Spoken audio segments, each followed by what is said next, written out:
Welcome to John Gates Games, Episode 2. Today I'm going to talk about Cyclades. I'm going to do a brief rules explanation, and then I'm going to discuss my varied opinion on this game.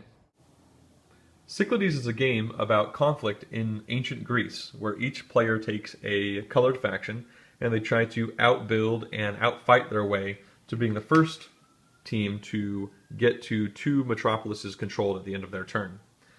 And I'm going to talk about how you get to that point. This game is controlled by an auction, which allows you to get access to the various actions that you can do on your turn. I'm going to discuss the actions now, then I'll discuss how the auction works.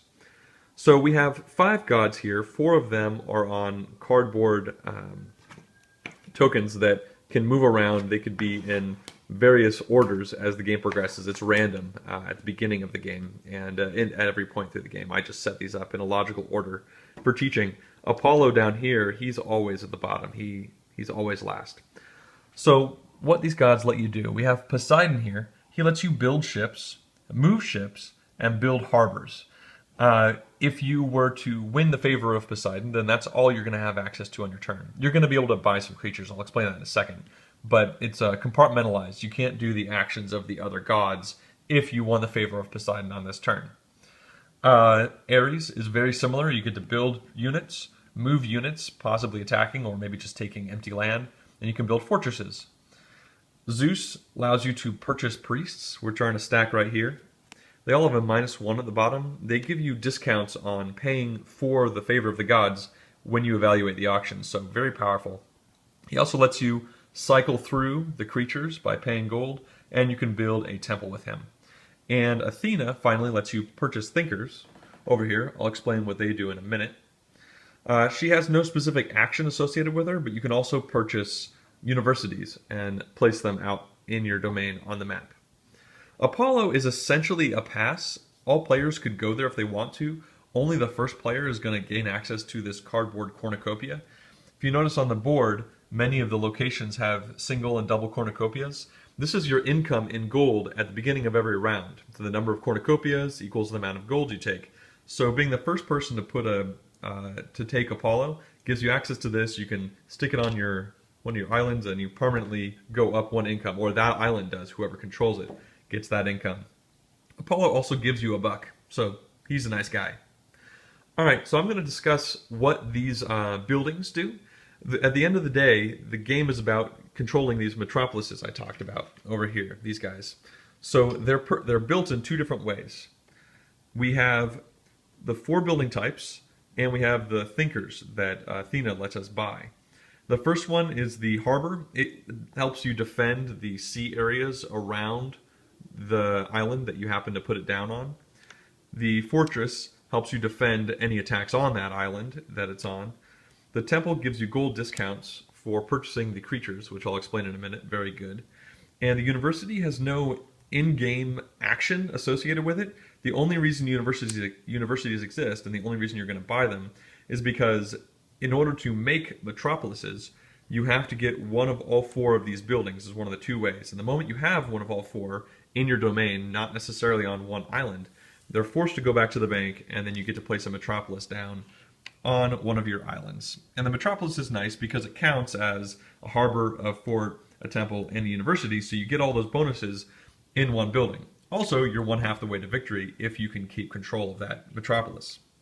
The other way to make metropolises is to collect your 4th thinker. They have no in-game effect, much like the university, but once you get 4 of them, you are forced to put them back to the bank, and that generates you another metropolis, and you plunk that down if you yellow over here, and if you still have control of both of those at the end of the game, then yellow wins. These are the only 2 ways to generate metropolises.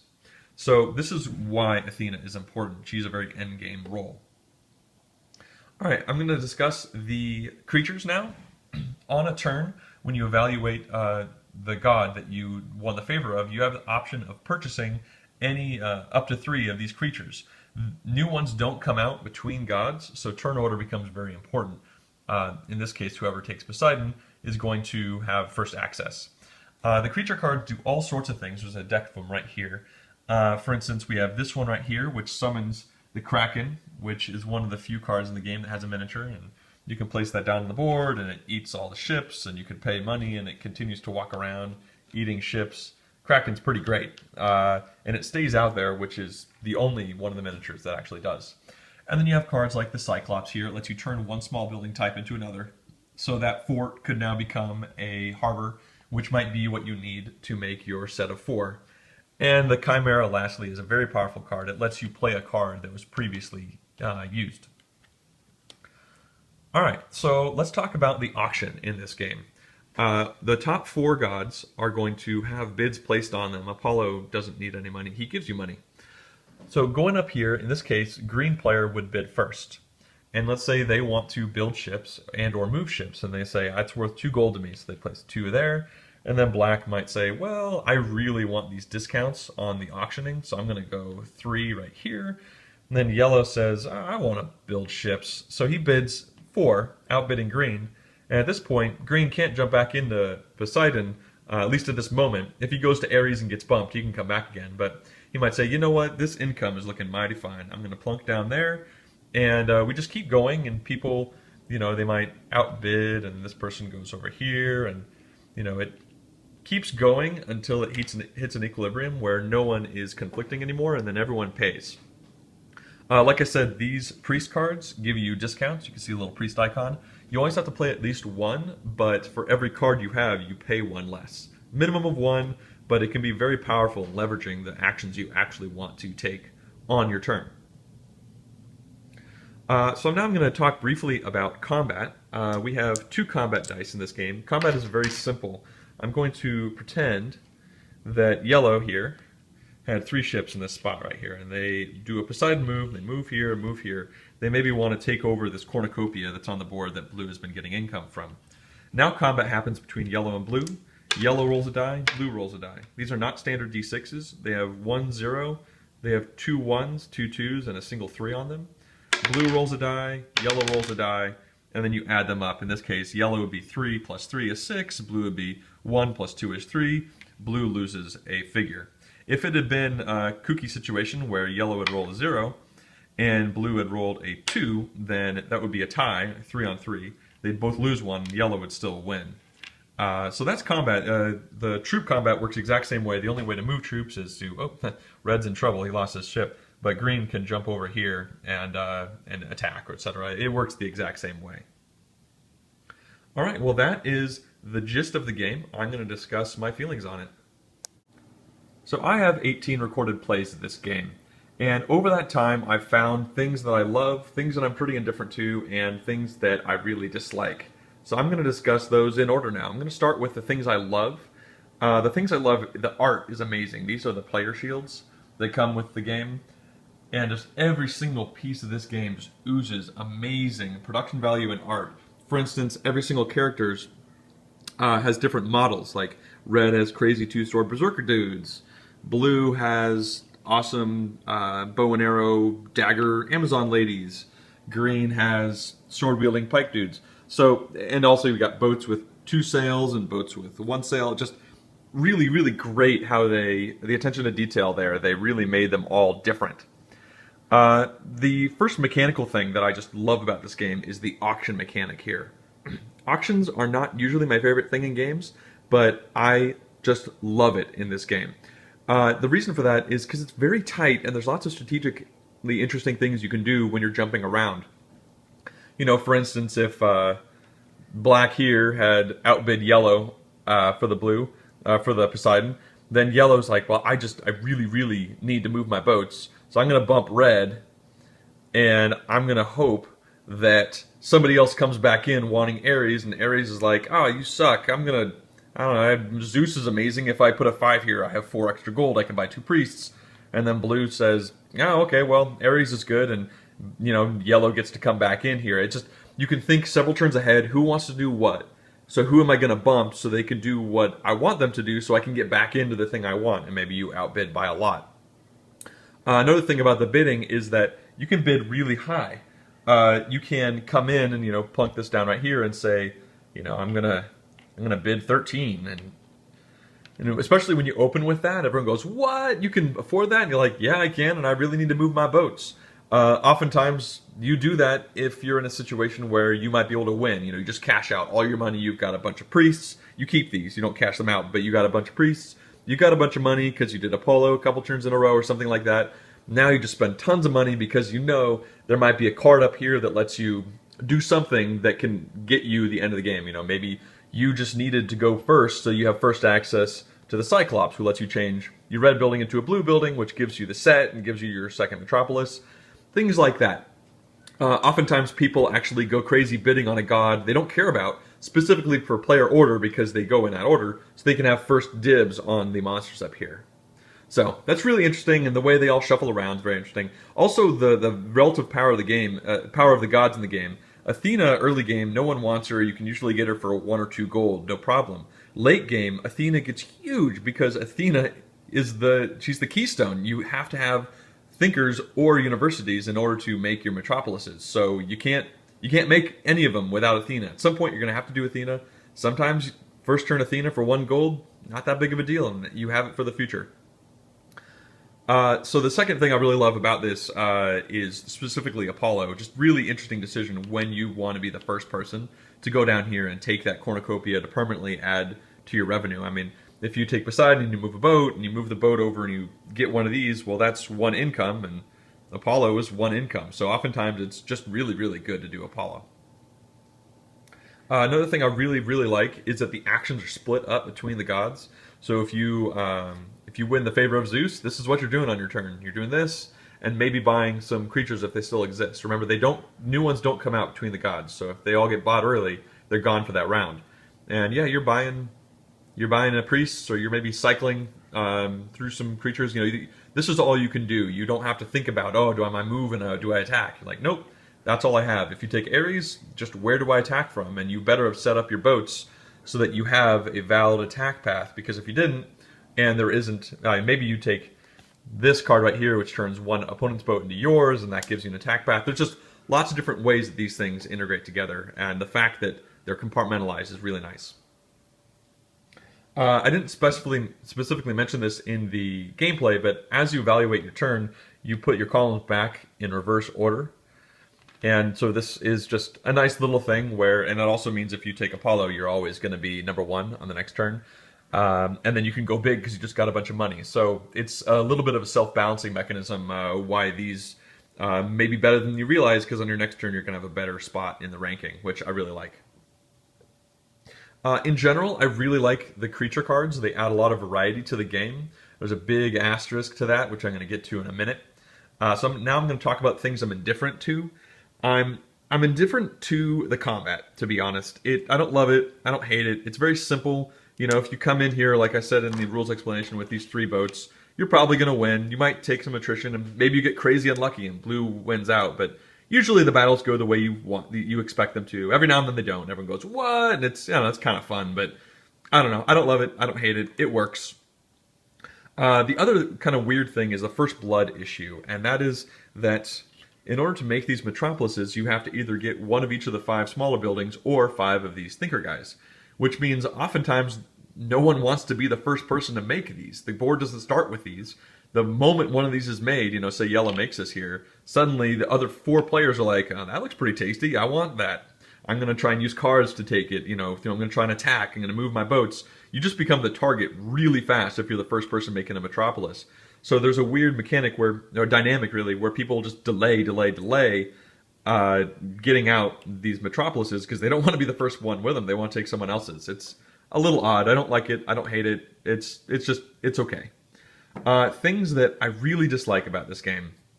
Number 1, the Pegasus. This is a creature card. It comes in the creature card deck, and it is just an absolute game changer. It lets you move troops from one island to another island without the use of boats. So, you take your troops from over here, and you go all the way over here, and you take over that metropolis. Say you had 3 or 4 troops on here, something like that. Maybe you had 5 or 6. There's a zero-sum number of troops, so if you have all of them here, they're not defending somewhere else. But it doesn't matter. It really feels like out of these 18 games, probably 8 of them have been decided by the Pegasus. Pegasus comes out, people groan, one person cheers because they happen to be the first person. They bid like crazy to go here, to take the Pegasus, to jump over, to take the undefended Metropolis, which the person thought was fine because there were no opponent's boats next to it, for instance. And then nope, doesn't matter. Pegasus over. And they take it, and there's little you can do to defend against the Pegasus while also progressing towards the end game. You can turtle up like crazy, so you're always defended, and no one can Pegasus you, waiting for it to come. But it might not come, and then you don't win because you haven't built a good engine. Or you just work on your engine and you say, well, maybe they'll Pegasus someone else, or maybe the Pegasus won't show up. And then maybe you win, or maybe the Pegasus shows up, and it just totally trounces your plans that you've been working on for half an hour. It's annoying. However, I've played the game without the Pegasus, like I threw it in the box, and the game suffered because of it, because now you didn't have the threat of the Pegasus. So, it's a can't live with it, can't live without it. I'm really not sure what to do with the Pegasus. So I leave it in, and I just tell everyone, hey, there's this card, it's really, really powerful. It sometimes changes the games. And anyway, so the next thing I dislike about this game is the fact that these miniatures are so rarely used. I talk about the Kraken. Every time the Kraken comes out, it pretty much gets used. It's very powerful, and it stays. That's cool. None of these other 4 remain more than a turn, and none of these 3 have ever been bought in 18 games. They're just not good enough for the gold cost, and what they do is so rarely applicable. It's a design space waste. I feel like these could have been way more interestingly used, so they actually stayed out there for longer periods of time. They did more interesting things. I mean, this one right here defends you against 3 specific cards on one specific island. Just no one takes it. It's just a waste. Polyphemus here throws rocks and destroys ships, or pushes ships away. He's pretty cool. He comes out every now and then, but again, only for one turn. So annoying. I think the expansion might help this. I don't have the expansion. Just as far as the base game goes, they could have done more with these.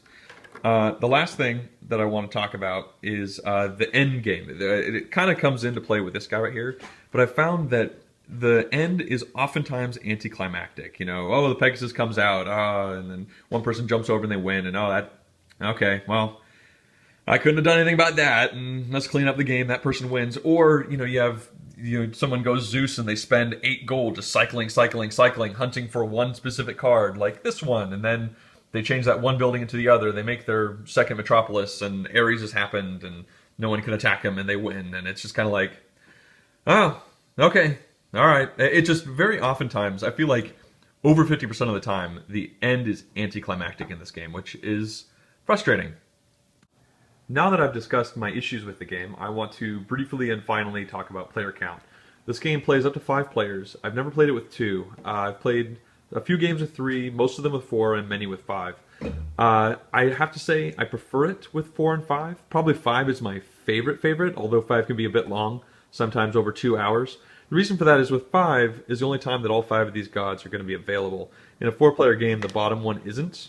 And on the next round, that one will be the top god, and these 3 would get shuffled up, and then this one will be face down, etc. So you're missing 1 every round in a 4-player game, which is fine. In a 3-player game, you're missing 2, and then these get shuffled and come up here, and I don't know, it's a bit weird having that many pieces out of the puzzle. I dislike that. Also, 3-player games seem to go a little quick. So, like I said, 5 may be a little long, but I think that's the best way to play the game. 3 a little short, 4 is probably the sweet spot. Also, the board gets smaller. This is a 5-player board, and 4-player you flip them over, and 3-player they get smaller and smaller, so it's proportional. So I've had this game for years, and I plan to keep it for years. I don't see myself trading it away or selling it because I really enjoy playing it. I just don't like how it ends. And that enjoyment of the in-game play, in general, beats out the often anticlimactic end through various means that I've described. Because of this, like I said, it doesn't come out very often, maybe twice a year or something like that, but I can see myself continuing to want to play it twice a year for quite a long time in the future, and as I'm playing, I kind of know that this one might end anticlimactically, but right now, this one auction bid, this one moment is just so great that it makes it worthwhile at the end of the day. I go back and forth about purchasing the expansions. I've heard various positive and negative things about it. I think I'll likely acquire it at some point. But as a base game, I say I recommend it with the asterisk that people just go into it knowing that there can be some weirdness, the end can be a bit odd, and in general, it's worth it overall. I hope you've enjoyed this review. Let me know if you have any questions or comments. Thank you very much.